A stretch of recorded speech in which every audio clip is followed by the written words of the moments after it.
Well, uh, I realized yesterday that it was 4 days in, and now today is 5 days into Bourbon Heritage Month. September, of course, I've done these videos before. Bourbon Heritage Month.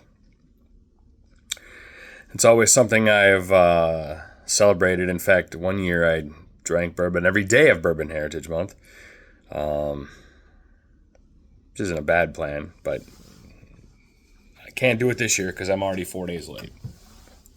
So, um, I haven't really opened a lot of new bottles lately because I haven't drank much bourbon, but also,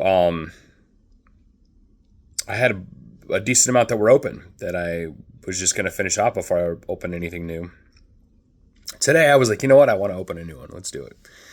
And so, I was going to open one that I've had a while, and it's called Old Blowhard, and it was an orphan barrel bottled in Tullahoma, Tennessee, out of some orphan barrels that came from somewhere else.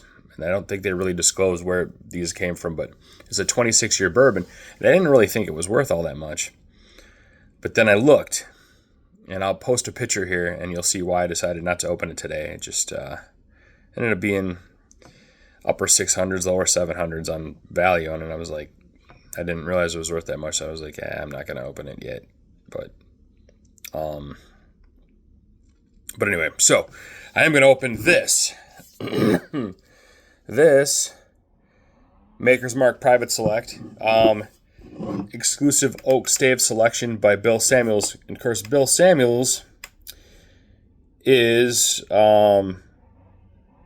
actually, I think he's a head distiller at Maker's Mark. So this was a personal selection from him.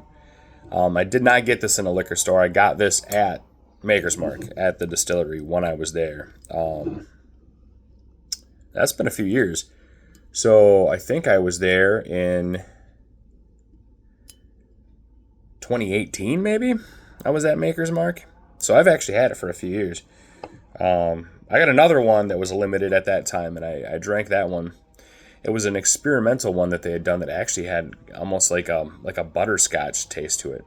But I got this one because it was highly recommended. And yeah, so it's a barrel finished with oak staves. They put oak staves down in the barrel of whiskey, so it gets like an additional character from the seasoning on the oak staves they put down in there. Not to mention the ones in the barrel themselves. And this, they bottle at 55.55% alcohol, 111 proof. So they leave it pretty uncut. I mean, there might be a little water in that, but if there is, it's not much. It doesn't say it's barrel proof, but I have to assume it's pretty close.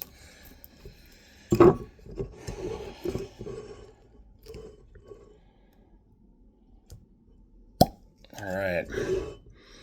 Well, that's a little disappointing. It's not although I've had not great luck with some of those at times. The actual cork. This is like a synthetic cork, like a plastic cork.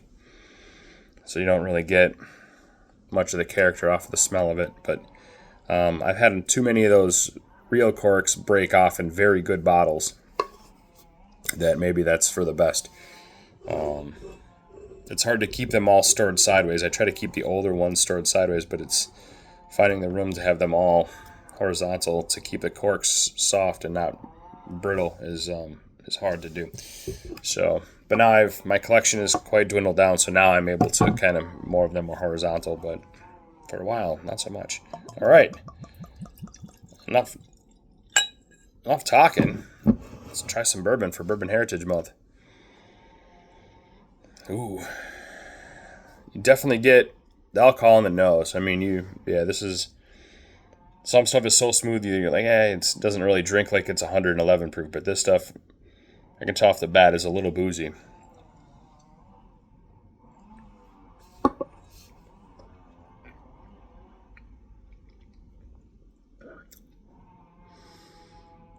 Yeah, that'll tingle your nose hairs for sure.